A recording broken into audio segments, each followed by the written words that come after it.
जय हिंद साथियों, फिर से एक नए वीडियो में आप सभी साथियों का स्वागत है। साथियों, यदि आप भी एसएससी जीडी एमटीएस भर्ती की तैयारी करते हैं तो इन सभी प्रश्नों को आप लोग जरूर याद कर लीजिएगा, ठीक है, क्योंकि ये सभी के सभी प्रश्न जो है पिछले परीक्षाओं में पूछे गए हैं। ठीक है, तो चलिए बिना देरी किए हुए प्रश्न को स्टार्ट करते हैं। तो आपका पहला नंबर सवाल है, बुझे हुए चूने का रासायनिक नाम क्या है। ठीक है, बुझे हुए चूने का रासायनिक नाम क्या है। तो आपकी option A calcium oxide, B calcium chloride, C calcium hydroxide, D calcium sulphate. तो साथियों इसका सही जवाब होगा आप लोगों का ऑप्शन नंबर सी होगा। ठीक है, क्या होगा, कैल्शियम हाइड्रोक्साइड। ठीक है, बुझे हुए चूना का रासायनिक नाम जो है कैल्शियम हाइड्रोक्साइड है। क्लियर है, चलिए आगे बढ़ते हैं। प्रश्न नंबर 2 है साथियों आप लोगों का, मानव शरीर के किस भाग में सबसे छोटी हड्डी होती है। ठीक है, तो आपकी ऑप्शन ए नाक, बी कान, सी जीभ, डी दिमाग। तो साथियों इसका सही जवाब है आप लोगों का ऑप्शन नंबर जो है, ठीक है, ऑप्शन नंबर बी होगा। ठीक है, क्या होगा, ऑप्शन नंबर बी होगा, कान होगा। ठीक है, क्लियर है, चलिए आगे बढ़ते हैं। प्रश्न नंबर तीसरा की ओर चलते हैं। प्रश्न नंबर 3 है साथियों आप लोगों का, एक वयस्क मानव हृदय का औसत वजन लगभग कितना होता है। ठीक है साथियों, एक वयस्क मानव हृदय का औसत वजन लगभग कितना होता है। तो आपकी option A 320 gram, B 420 gram, C 300 gram, D 290 gram. तो साथियों इसका सही जवाब, सटीक जवाब होगा आप लोगों का ऑप्शन नंबर सी होगा। ठीक है, 300 ग्राम होता है। ठीक है, एक वयस्क मानव का हृदय का औसतम वजन जो है उनका 300 ग्राम होता है। क्लियर है, चलिए आगे बढ़ते हैं। प्रश्न नंबर 4 देखते हैं साथियों, निम्न में से क्या परिसंचरण तंत्र का अंग नहीं है। ठीक है, कौन सा जो है परिसंचरण तंत्र का अंग नहीं है। तो आपकी ऑप्शन ए रक्त, बी हृदय, सी छोटी आंत, डी बड़ी आंत। तो साथियों इसका सही जवाब है आप लोगों का ऑप्शन नंबर डी होगा। ठीक है, क्या होगा, ऑप्शन नंबर डी होगा, बड़ी आंत होगा। ठीक है, चलिए आगे बढ़ते हैं। प्रश्न नंबर 5 है साथियों आप लोगों का, लार एमाइलेज किसके पाचन में मदद करता है। ठीक है, लार एमाइलेज जो है किसके पाचन में मदद करता है। तो आपकी option A starch, B protein, C वसा, डी सेलुलोज। ठीक है, यहाँ पर वसा रहेगा। तो इसका सही जवाब होगा साथियों आप लोगों का ऑप्शन नंबर ए होगा। ठीक है, स्टार्च होगा। क्या होगा, स्टार्च होगा। क्लियर है, चलिए आगे बढ़ते हैं। प्रश्न नंबर 6 है साथियों आप लोगों का, कि भूपर्पटी में सर्वाधिक प्रचुर मात्रा में पाई जाने वाली धातु कौन सी है। ठीक है, भूपर्पटी में सर्वाधिक प्रचुर मात्रा में पाई जाने वाली धातु कौन सी है। तो आपकी ऑप्शन ए तांबा, बी पीतल, सी सोडियम, डी एल्युमिनियम। तो साथियों इसका सही और सटीक जवाब है आप लोगों का ऑप्शन नंबर डी होगा। ठीक है, एल्युमिनियम होगा। ठीक है, साथियों सभी के सभी प्रश्न जो है एसएससी जीडी एमटीएस भर्ती के परीक्षाओं में पूछे जाने वाले प्रश्न। ठीक है, तो इन सभी प्रश्नों को आप लोग जरूर याद कर लीजिएगा, कहीं ना कहीं आपके एग्जाम में भी कहीं ना कहीं पूछे जा सकते हैं। चलिए ठीक है, अगला प्रश्न देखते हैं। क्लोरीन गैस का उपयोग निम्न में से किसके निर्माण में किया जाता है साथियों। ठीक है, क्लोरीन गैस का उपयोग जो है निम्न में से किसके निर्माण में किया जाता है। तो आपके ऑप्शन ए धुलाई सोडा, बी बेकिंग सोडा, सी ब्लीचिंग पाउडर, डी इनमें से कोई नहीं। तो साथियों इसका सही और सटीक जवाब है आप लोग का ऑप्शन नंबर सी। ठीक है, ब्लीचिंग पाउडर के निर्माण में किया जाता है। ठीक है, क्लोरीन गैस का उपयोग जो है ब्लीचिंग पाउडर के निर्माण में किया जाता है। क्लियर है, चलिए आगे बढ़ते हैं। प्रश्न नंबर 8 है साथियों आप लोगों का, कि निम्न में से किस धातु को यदि हवा में रखा जाए तो उसमें आग लग जाती है। ठीक है, वो कौन सी धातु है जिसको खुले हवा में रखी जाए तो उसमें आग लग जाती है। तो आपकी option A uranium, B phosphorus, C petrol, D sulphur. तो साथियों इसका सही और सटीक जवाब है आप लोग का ऑप्शन नंबर बी। ठीक है, फास्फोरस। क्या हो जाएगा, फास्फोरस हो जाएगा। क्लियर है, चलिए आगे बढ़ते हैं।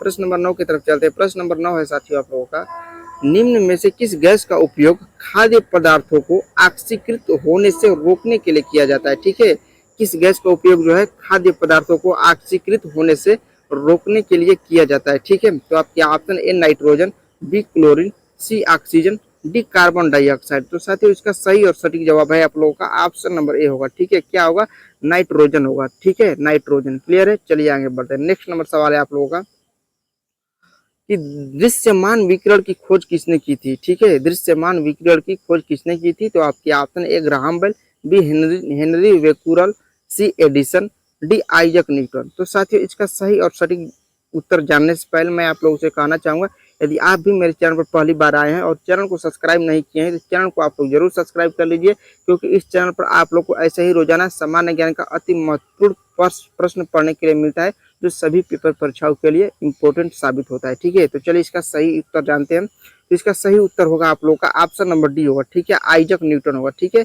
दृश्यमान विकिरण की खोज जो है आइजक न्यूटन ने किया था साथियों। क्लियर है, चलिए आगे बढ़ते हैं। प्रश्न नंबर 11 है साथियों आप लोगों का, किसी वस्तु में किसकी उपस्थिति के कारण वह विद्युत का सुचालक बनता है। ठीक है, तो आपके option A proton, B neutron, C electron, D उपर्युक्त सभी। तो साथियों इसका सही जवाब है आप लोग का ऑप्शन नंबर सी होगा, ठीक है, इलेक्ट्रॉन होगा, ठीक है, क्या होगा, इलेक्ट्रॉन होगा। क्लियर है, चलिए आगे बढ़ते हैं। प्रश्न नंबर 12 है साथियों आप लोगों का,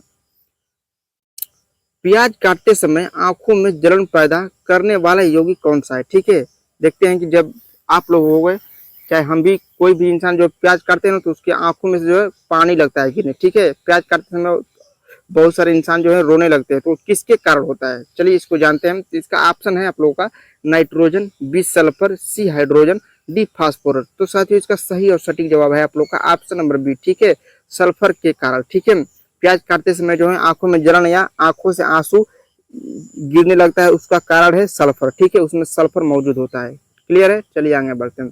प्रश्न नंबर 13 है साथियों आप लोगों का, एड्स से कौन सी प्रणाली सबसे अधिक प्रभावित होती है, ठीक है। एड्स से कौन सी प्रणाली जो है सबसे अधिक प्रभावित होती है, तो आपके ऑप्शन है ए प्रतिरक्षा प्रणाली, बी तांत्रिक तांत्रिक तंत्र, सी उत्सर्जन प्रणाली, सी संचार प्रणाली। तो साथियों इसका सही जवाब है आप लोग का ऑप्शन नंबर ए, ठीक है, प्रतिरक्षा प्रणाली, ठीक है, क्या प्रतिरक्षा प्रणाली, ठीक है।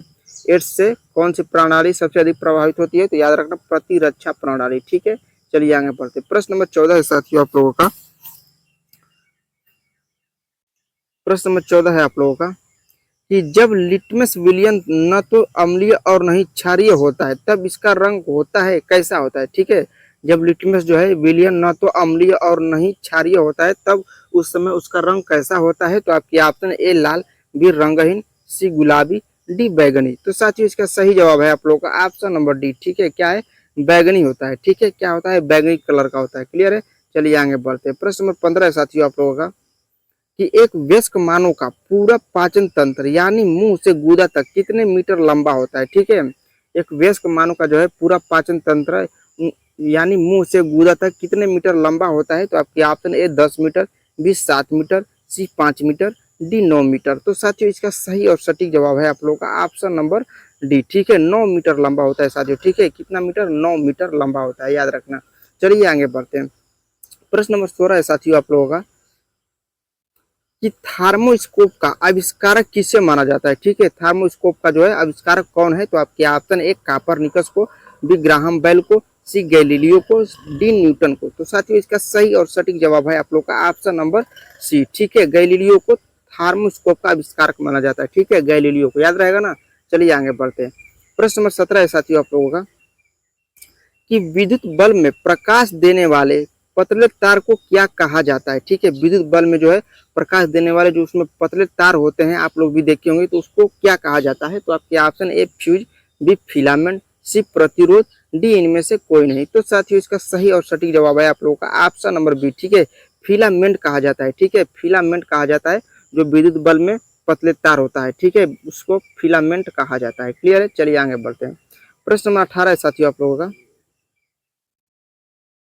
प्रश्न नंबर 18 होगा कि भौतिक अनुसंधान प्रयोगशाला किसके द्वारा स्थापित किया गया था, ठीक है। तो आपके option A Vikram Sarabhai, B Abdul Kalam के द्वारा, सी सीवी रमन के द्वारा, डी न्यूटन के द्वारा। तो साथियों इसका सही जवाब है आप लोग का ऑप्शन नंबर ए, ठीक है, विक्रम साराभाई के द्वारा, ठीक है। भौतिक अनुसंधान प्रयोगशाला जो है विक्रम साराभाई के द्वारा जो है स्थापित किया गया था। क्लियर है, चलिए आगे बढ़ते हैं। प्रश्न नंबर 19 को देखते हैं साथियों कि दलदल एवं धान के खेतों से इनमें से कौन सी गैस उत्सर्जित होती है, ठीक है।